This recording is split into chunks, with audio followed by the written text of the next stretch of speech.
네, 앞에 이어서 저속 동조 모드에 대해서 한 번 더 또 공부를 해볼게요. 이제 이 저속 동조 모드로 여러분들 사진 촬영을 할 때 좀 하나 주의해야 될 점이 있습니다. 이제 플래시 불빛 같은 경우에는 항상 거리에 이제 비례하거든요. 그 말은 뭐냐면 바로 앞에 있는 부분은 아주 밝게 나오고 뒤로 가면 갈수록 점점 더 어둡게 나옵니다.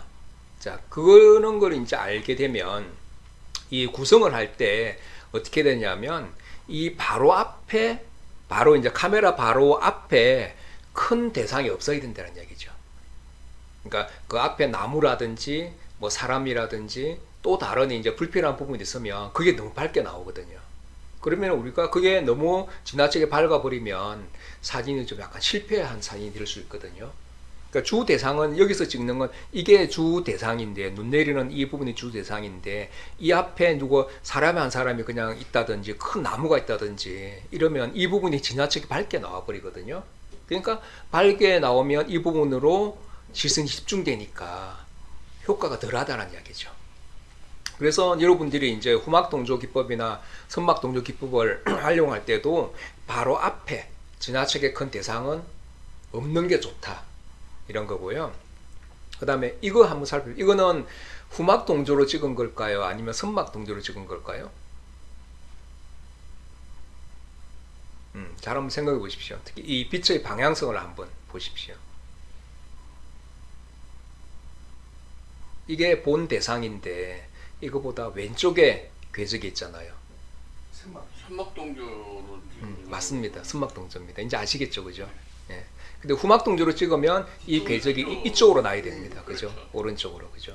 그러니까 이것만 정확하게 여러분들이 판단하시면 훨씬 더 세밀하게, 때로 어떨 때는 이게 선막 동조가 좋을 수도 있고 후막 동조가 좋을 수도 있잖아요, 그죠? 항상 후막 동조만 찍으라는 게 아니라 때로 선막 동조가 어울린다 그러면 선막 동조로 하면 되죠. 그러니까 뭐 또 눈 같은 경우에는 특별한 방향성이 없잖아요, 그죠? 뭐 오른쪽에서 왼쪽으로 휘날릴 수 있고 바람의 방향에 따라서 다를 수 있는데, 눈이 좀 비교적 잔잔하게 내린다 이러면은 이제 이 빛의 어떤 이제 방향성을 하려면 선막 동조가 괜찮을 수도 있고 후막 동조가 괜찮을 수도 있죠. 네. 이거는 빛이 이제 이렇게 눈이 좀 강하게 내렸기 때문에 20분 1초 정도에서도 충분하게 이렇게 이제 어, 눈이 내렸습니다. 자, 이거 보십시오. 이것도 보면 이제 보이시죠?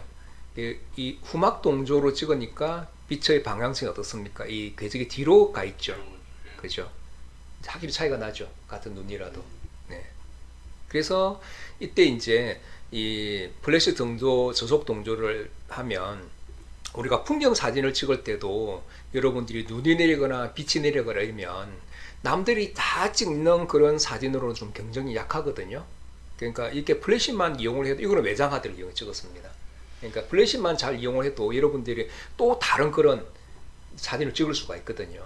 그래서 이제 이 저속 동조 모드를 활용할 때는 비교적 느린 셔터 속도로 촬영해야 효과적입니다. 그래야 이 움직이는 대상의 움직임을 확실하게 표현을 해줄 수 있거든요. 근데 움직이는 대상이 그냥 플래시 불빛을 딱 하면 딱 고정되는 경우가 많이 있거든요. 그래서 이걸 125분을 찍을 수 있으면 아무리 후막 동조나 선막 동조를 해도 눈이 125분 1초보다도 더 빠르게 움직이지는 않을 거잖아요. 그렇죠? 딱 고정이 됩니다. 동글동글하게 나오거든요.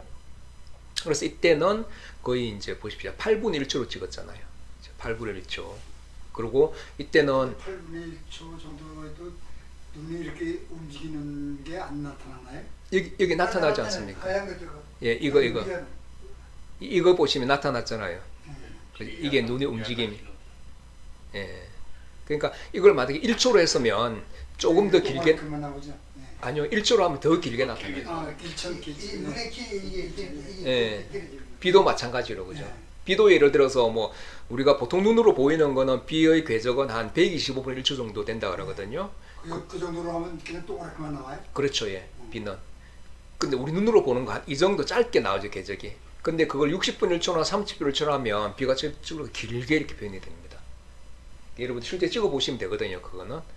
그래서 근데 이제 다만 이때 저도 많이 이제 찍어 봤는데 어떤 경우에는 바로 앞에 큰 나무가 있으니까 이 아래쪽 나무가 있으니까 굉장히 보기가 싫더라고요. 보니까. 야간에 찍는 겁니다. 이제 새벽 시간에 새벽 매직아웃에 매지가 찍어가서 색깔이 저렇게 나온 거죠. 예, 예. 그 전체적으로 푸르스름하잖아요. 이렇게 이건 하늘이니까 흐린 날 새벽 매직아웃이니까 좀 푸르스름한 색깔이 들어갔잖아요. 그죠? 그러니까 오히려 이때 보면 이제 이 푸르스름한 색깔이니까 조금 약간 신비로운 그런 느낌도 들죠. 그래서 이때 그냥 정상적으로 한낮에는 또 이런 느낌이 좀 안 살아날 거잖아요. 그죠? 한낮에 켈빈을 이용해가지고 그렇게도 되고. 켈빈 값을 이용해가지고 저 색깔을 낼 수가 있잖아요. 그렇죠. 예. 한뭐 3,000이나 그죠. 3,400 정도를 하면 이렇게 푸르스름하게 할 수도 있고. 근데 눈은 이제 플래시 불빛에 반사가 되니까 하얗게 나올 테고 그죠. 네. 그렇게 해서 여러분들이 비가 내리거나 눈이 내리면 멋있는 평소에 받았던 그런 풍경이 있으면 한번 이렇게 찍어보는 것도 좋고, 이때는 이제 아침 시간이나 저녁 매지가 왔을 때 눈이 내리면 또 좋죠. 그죠? 그러면은 여러분들이 한번 이제 이렇게 또 풍경을 좀 다르게 또 찍을 수 있는 그런 거고. 이것도 보십시오. 이게 바로 또 나오죠. 이 이제 브레시 저속 동조 모드에서 주의할 점은 이 전경에 이 앞에 있는 이 주 대상보다도 더 앞에 큰 피사체가 없어야 된다는 이야기죠. 그래서 이제 이 얘들이 주인공이고 주 대상인데 이거보다 앞에 큰 나무가 있다든지 양이 있다든지 사람이 있다든지 그러면은 그 부분이 지나치게 밝게 나와 버리거든요. 그래서 이제 구성을 할 때도 그거는 신경 쓰셔야 됩니다. 그 부분 신경 써야 되고. 그래서 플래시 광량은 항상 거리에 반비례한다. 그죠? 거리가 멀면 멀수록 급격하게 어두워진다는 이야기죠. 그리고 이것도 역시 석양 무렵에 또 찍은 사진이고요. 이것도 재밌죠. 살짝 움직이는 그런 느낌들이 플래시 불빛이 약간 비교적 저속으로 하니까 그죠? 이렇게 살짝 나니까 이렇게 이게 또 저속 셔터를 찍은 거하고 이 플래시 저속 동조 모드로 찍은 거하고는 이렇게 느낌이나 차이가 좀 다릅니다. 뭐 저속으로도 얼마든지 이렇게 찍을 수 있잖아요, 그죠? 예. 근데 이제 아무래도 주인 인물 같은 경우에는 플래시를 살짝 써주면 또 다른 그런 움직임이 나타납니다. 이것도 보십시오, 그죠? 눈이 내릴 때 하면 가능하면 눈이 내릴 때는 조금 이제 이 배경이 어두워야죠. 그죠? 그리고 눈 사진 찍기가 생각보다 쉽지 않습니다. 겨울에 눈이 많이 내려도 대부분 다 매직아웃 때 우리가 나가서 찍기도 쉽지 않고 또 이 배경이 일단은 밝아버리잖아요. 낮에 찍으면. 그래서 아침 저녁 시간에 눈이 내리면 이렇게 찍으면 눈이 내리는 걸 아주 실감나게 이렇게 또 표현할 수 있다는 이야기죠. 그래서 가능하면 길거리 눈 내리는 거 찍으면 옥상에 올라가서 내려다보고 찍으면 괜찮습니다. 빛의 선정을 하실 때.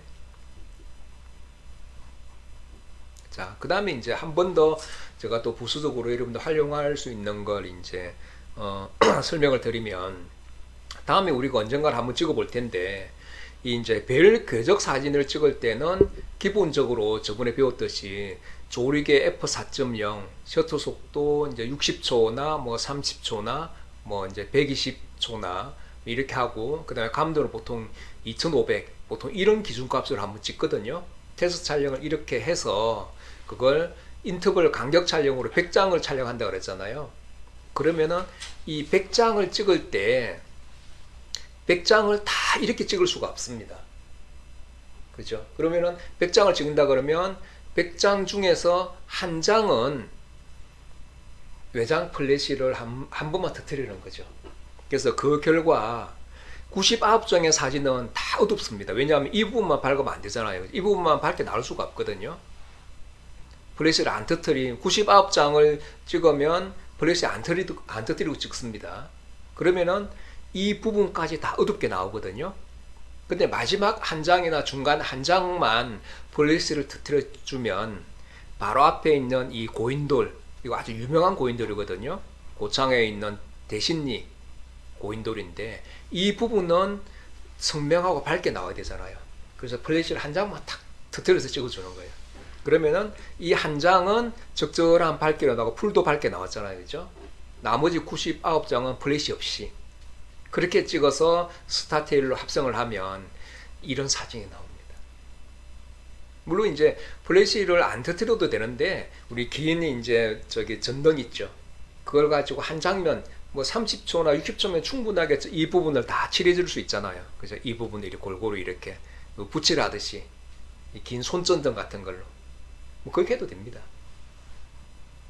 그러니까 예를 들어서 여러분들이 이제 우리가 다음에 이제 거기 보건사에서 사진 촬영을 만약에 이제 이렇게 은하수를 찍는다. 그럼 은하수를 찍어도 보통 25초나 한 30초 정도 노출을 주거든요. 그러면은 그 앞에 탑이 하나 있는데 탑을 찍을 때 우리가 플래시를 한번 터트려도 되고 아니면 우리가 손전등 있죠. 좀 길게 나가는 거 그걸 이렇게 이제 위에서부터 짜게 붙이려 하듯이 빛으로 이렇게 탑을 칠해주는 거죠. 그러면 탑도 적당한 밝기로 나오고 은하수는 배경으로 아주 멋있게 나오고.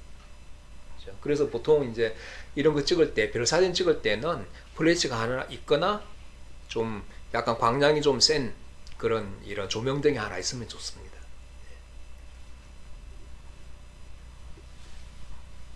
자, 그 다음에 이제 우리가 기타 쉽게 이용할 수 있는 이 반사판이죠, 그죠? 그 다음에 휴대용 이 미니 LED 조명 이런 건데 이제 이 같은 경우는 어떨 때 좋냐면 우리가 그러니까 야외에서 인물 사진을 찍을 때 특히 이제 플래시가 없을 때 인물 사진 찍을 때 그때는 이 반사판을 이용하면 참 좋습니다. 그러니까 야외에서 우리가 그늘에서 사진을 찍을 때는 보통 얼굴에 이제 이 그늘이 지는 경우도 많이 있잖아요. 뭐 나무 가지라든지 또 햇빛 같은 게 이제 이렇게 모자에 가려가지고 빛이 또 이렇게 얼굴 아래 어둡게 나올 수 있잖아요. 그때는 반사판이 있으면 저 반사판 얼굴에 대면 측면광을 이용할 수도 있고 그래서 자연스럽게 밝은 이제 그런 사진을 찍을 수 있고 또 그 다음에 요즘에는 많이 쓰는 게 휴대용 미니 LCD 조명 장치입니다. 이거 같은 경우에는 좋은 게 빛이 많이 필요하다 그러면 이걸 계속 이렇게 연결하게 될 수 있거든요. 근데 이게 제가 어제 조사를 해보니까 가격이 쌉니다. 하나당 한 2만 원 정도밖에 안 하더라고요. 저는 있어요. 여러 개 있어요. 있죠, 그죠? 예. 그래서 중국산이긴 하지만 뭐 이거 한 5개만 있으면 그죠? 뭐 자기가 원하는 대로 이렇게 또 이렇게 설정할 수 있지 않습니까? 삼각대 위에도 이렇게 설치할 수 있거든요. 또 이 위에도 이렇게 하슈에도 이렇게 저렇게 탁탁 붙여서 할 수도 있고. 그럼 이거는 같은 경우는 제가 보니까 동영상 촬영할 때도 좋겠더라고요. 보니까 좀 어두운 곳에서 동영상 촬영할 때. 그래서 이 LED 조명 장치가 보통 충전식으로 돼 있거나 그렇게 돼 있는 거 많거든요. 그러니까 이것도 하나 정도 있으면 좋습니다. 저는 하나 있는데 여기다가 쓰거든요. 그러니까 이런 같은 경우는 이제 어느 때 쓰냐면 이럴 때. 자, 보십시오. 이 배경이 밝죠. 배경이 밝은데 내가 찍고 싶은 것은 이 한 송이의 동백꽃. 이게 선우사 동백꽃이거든요. 근데 이때는 휴대용 제가 이제 야외 촬영 갈 때는 보통 LED 조명, 특히 꽃을 찍을 때는 LED 조명을 하나 가져가거든요. 그러면은 제가 한 손으로 저 이 동백꽃을 이쪽에서 살짝 이렇게 비춰주고 뒤에서 한 손으로 들고 낮에는 충분히 한 손으로 들고 찍어도 되잖아요. 250분을 120분을 나오니까 그러면 이 꽃만 싹 돋보이게 되잖아요. 그죠? 주변은 살짝 어둡게 되고 그죠? 그래서 미미님도 그거 하나 이렇게 사셔서 한번 이제 한번 응용해 보십시오. 꽃 찍을 때 살짝 이제 이런 동백꽃이라든지 뭐 또 우리가 동백꽃이 땅에 떨어져 있으면 좀 어둡잖아요. 그 중에서 한두 송이 정도만 밝게 해주고 싶을 때 나머지를 다 밝게 하는 것보다는 한두 송이만 밝게 하는 것도 좋거든요. 그럴 때도 뭐 저렴하게 우리가 이 휴대용 LED 조명 등 가지고는 사용할 수 있으니까 아주 요긴하게 씁니다. 그래서 하나 사는 거 있으면 중국제. 있죠. 예, 그거 괜찮습니다. 이거 이제 할 때 전에 그 사진 배웠던 제자들인데 저기 종묘 출사 갔을 때 뭐 그런데 보통 일반적으로 우리 갈 때는 이 플래시를 잘 안 들고 가잖아요. 그래서 그때는 그냥 인물 사진을 한번 각자 이제 찍어보자 이래서 이제 제가 가지고 있는 작은 이제 반사판을 가져왔었거든요. 근데 반사판만 해도 이렇게 얼굴이 화사하게 찍을 수 있잖아요. 그러니까 배경도 자연스럽고 얼굴도 이렇게 보면 아이 캐치 라이터도 특히 이렇게 딱 표시가 되니까 또 좋잖아요. 그렇죠? 근데 이때는 휴대용 LED 그 조명등하고 반사판하고 같이 결합해도 됩니다. 그러면은 그때는 그 두 개 다 가져왔었거든요. 이 눈동자에 있는 이 아이캐치 라이터 같은 경우에는 휴대용 LED 조명 장치 있죠. 그 불빛이 반사판에 반사돼서 저렇게 또 시킨 겁니다. 그러니까 특히 이제 애기들 사진 찍어줄 때는 이렇게 한번 찍어도 괜찮습니다. 그래서 이제 우리가 이런 이제 상황, 예를 들어서 오늘 빛에 대한 공부니까 우리가 빛이 좋은 상황이라면은 이게 빛이 참 좋은 상황이잖아요, 그죠? 만약 이 자전거가 없다고 생각했을 때 그러면은 빛도 있고 그림자도 있죠. 조화를 이루고 있죠. 이런 상황이면 이 의미 있는 대상이 등장할 때까지 기다려서 찍는 게 좋습니다. 그죠? 그리고 반대로 만약에 이제 이런 의미 있는 대상들이 있다 그러면 이제 빛이 좋아질 때까지 기다려서 찍는 것도 하나의 방법이거든요.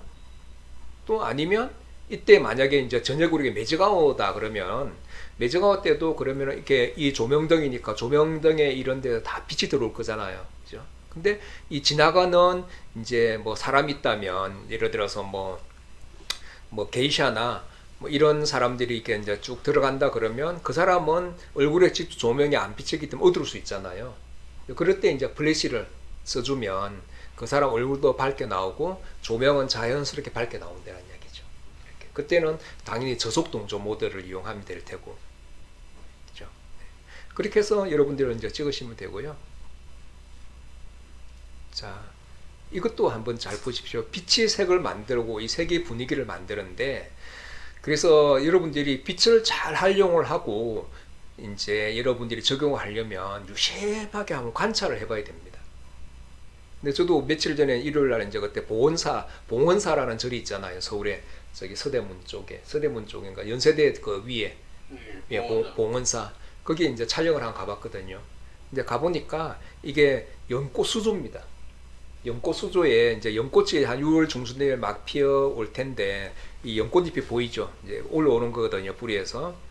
근데 이게 중요한 게 아니라 이 주변에 있는 이 부분들을 잘 보십시오. 그러니까 이런 걸 통해서 여러분들이 뭘 이제 느낄 수 있냐면 기본적인 우주의 원리는 이게 이제 크기의 차이는 있지만 기본적 원리는 다 똑같거든요. 그러니까 소위 말하는 이게 이제 프랙탈의 원리라 그랬잖아요. 그죠? 우리가 포함님이 그 프랙탈 원리를 이용해서 작품을 많이 찍으시잖아요. 그죠? 그러니까 이제 이게 기본적인 하나의 우주의 모습이 이런 모습으로 표현될 수 있다는 이야기죠. 그러니까 예를 들어서 우리가 살고 있는 이 우주 전체의 모습을 이렇게 찍은 거 보면 이제 기본적으로는 아주 작은 이런 이제 이 지구가 있다 그러면 이 지구는 이 태양을 중심으로 해서 돌죠. 그죠? 태양을 중심으로 해서 뭐 이제 뭐 화성, 그다음에 뭐 목성, 수성, 뭐 명왕성 이런 식으로 쫙 이걸 이제 돌고 있고 이게 하나의 이제 태양계라 그러면 이 태양계 자체는 좀 더 큰 은하계를 중심으로 돌고 있거든요. 또 이 은하계 자체는 우주의 더 큰 우주를 중심으로 돌고 있다는 이야기죠. 그래서 이 우주에는 크기는 사실 의미가 없습니다. 항상 상대적인 크기만 있을 수 있거든요. 절대적인 크기라는 건 없습니다. 그래서 그런 걸 잘 보시면 여기서도 하나의 우주의 모습이 보일 수 있죠. 그렇죠? 그래서 이런 걸 유심하게 잘 보시라는 이야기죠. 그래서 근데 이제 너무 이것만 이제 찍으면 좀 재미가 없으니까 이 하나의 우주의 탄생이란 그런 측면을 보여준다 그러면 이게 기본적인 우주인데 여기서 연꽃을 하나 이제 집어넣으면 이제 우주의 모습이 완성이 된다는 얘기죠. 이게 실제로 아주 작습니다. 이 정도밖에 안 되거든요. 크기 자체는. 이게 솥처럼 이렇게 돼 있는 거. 예. 그것도 이제 저기 조계사에 해마다 조계사에 그걸 설치를 해놨는데 네. 저도 그때 그거 찍으러 갔어요. 갔는데 네. 조계사에 그게 없어졌더라고요. 그렇죠. 봉원사는 아직 있더라고요 보니까. 그래서 이게 사실 어떻게 보면 이게 이제 그 조류 같은 그런 거잖아요. 녹조류 같은 그런 거잖아요, 그죠? 녹조류 같은 그런 건데. 이 부분들이 하여튼 어쨌든 간에 이게 뭐 안에 공기가 있는지 뭔가 이렇게 뭉쳤는지 희한하게 이렇게 아주 독특하게 이렇게 만들어져 있더라고요. 그러니까. 특이한 걸 보시면. 예. 그래서 이걸 이제 프랙탈의 원리라고 해서 기본적으로 우리가 이제 비행기를 타고 지상으로 내려다가 보면 강줄기 같은 게 이런 이제 구조로 되어 있거든요. 나뭇잎도 그렇고 또 그다음에 우리 인체에 있는 혈관 계열도 그렇고 또 신경계도 그렇고 근데 그게 아주 작은 부분들이 계속 반복적으로 이렇게 표현되면서 전체의 모습으로 표현되는 그 소위 말하는 자기 유사성 또 자기 복제성이라고 그러거든요. 이제 그런 게 적용이 되기 때문에 이런 이제 하나의 패턴들을 만들어낸다는 이야기죠. 네. 그래서 여러분들이 그런데 가면 이걸 그냥 더럽다고 지나쳐 버리지는 마시고 아 여기도 우주의 질서가 있구나 이런 것도 한번 생각해 보시면 훨씬 더 좋은 사진을 찍을 수 있는데 도움이 됩니다, 여러분들이. 네.